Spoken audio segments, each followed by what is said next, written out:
Baiklah, Assalamualaikum warahmatullahi wabarakatuh. Perkenalkan, nama saya Sufira Mayangsari dengan NIM 2004-2052. Kali ini saya akan memaparkan tugas ke-15 dari mata kuliah Budaya Organisasi, yaitu bentuk kepemimpinan yang mampu mentransformasi organisasi yang konkret pada perusahaan atau instansi publik.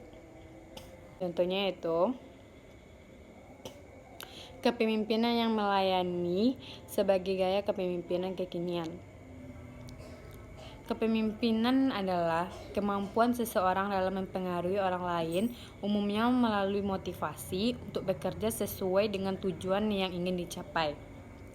Sebagai manajer atau pemimpin yang sudah umum diketahui bahwa gaya kepemimpinan yang dilakukan akan sangat mempengaruhi bagaimana perilaku karyawan atau bawahan agar tujuan dari perusahaan tersebut dapat dicapai dengan baik. Kepemimpinan zaman sekarang ini sangat berbeda dengan kepemimpinan di era 70-an sampai dengan era 2000-an. Seorang pemimpin tidak hanya menggunakan otoritas atau power yang dimiliki, akan tetapi juga menggunakan pengaruh untuk menggerakkan orang lain. Dalam menjalankan perannya, pemimpin ini akan berhadapan dengan segala macam berbagai macam karakter dari perilaku karyawan-karyawannya. Dalam perilaku itu ada tingkat dari kematangan kepribadian dari bawahan tersebut. Di sini, apakah kepemimpinan di instansi merupakan salah satu gaya kepemimpinan yang melaksanakan servant leadership?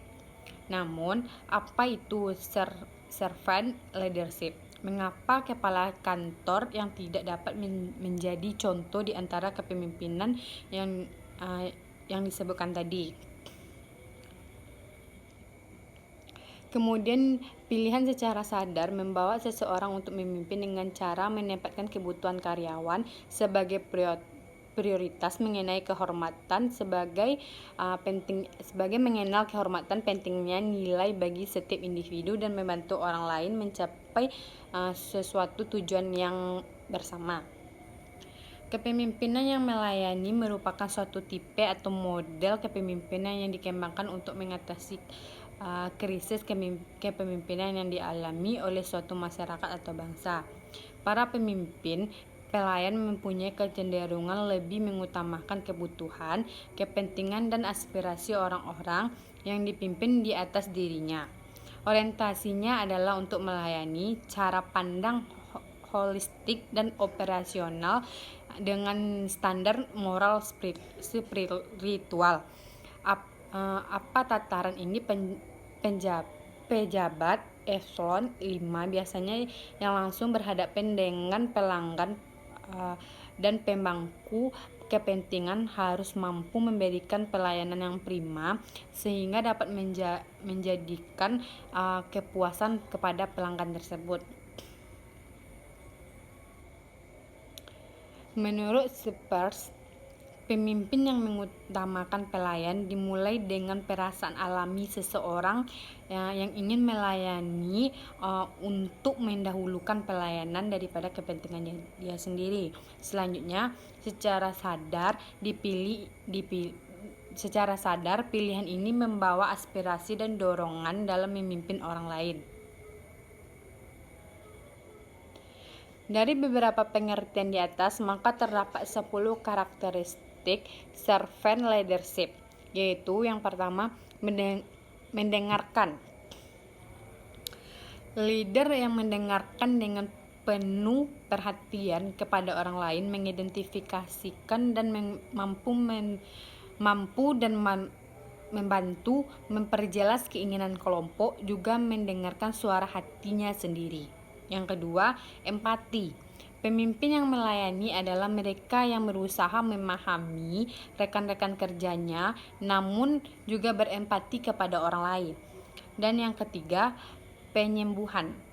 Leader yang mampu menciptakan penyembuhan emosional dan hubungan dirinya atau dengan hubungan orang lain, karena hubungan mereka merupakan kekuatan untuk transformasi dan integrasi. Yang keempat yaitu kesadaran. Kesadaran untuk memahami isu-isu yang melibatkan etika, kekuasaan, dan nilai-nilai, melihat situasi dari posisi yang seimbang, yang lebih terintegritas. Yang kelima, persuasif, yaitu pemimpin mampu melayani atau berusaha meyakini seseorang terhadap apa yang dikatakannya, dan juga mampu mempengaruhi orang-orang, membedakan mana itu sesuatu yang baik atau tidak. Yang keenam, konseptualisasi. Kemampuan melihat masalah dari perspektif, berarti berpikir secara jangkauan panjang atau visioner dalam basis yang lebih luas. Yang ketujuh, kejelian. Jeli atau teliti dalam memahami pelajaran dari masa lalu, realisasi saat ini, dan kemungkinan konsekuensi dari keputusan untuk masa depan. Yang kedelapan, keterbukaan. Menekankan keterbukaan dan persuasif untuk membangun kepercayaan orang lain kepada kita. Kita sebagai pemimpin harus memiliki sifat dan karakteristik yang seperti itu. Yang kesembilan itu komitmen. Untuk menumbuhkan komitmen dan tanggung jawab untuk melakukan usaha, meningkatkan pertumbuhan profesional karyawan dan organisasi. Dan yang terakhir, yang 10, membangun komunitas. Mengidentifikasi cara untuk membangun komunitas tersebut. Dengan demikian, karakteristik utama yang membedakan antara kepemimpinan pelayanan dengan model kepemimpinan lain, keinginan ini untuk melayaninya, sebelumnya keinginan ini untuk memimpin. Selanjutnya, mereka yang memiliki kualitas kepemimpinan akan menjadi pemimpin. Sedangkan prioritas kepemimpinan pelayanan yang pertama dan utama adalah pada pengembangan bawahan yang menghasilkan nilai tambah bagi pelanggan, lalu terciptanya kepuasan pelanggan yang diikuti dengan keberhasilan yang berkesinambungan.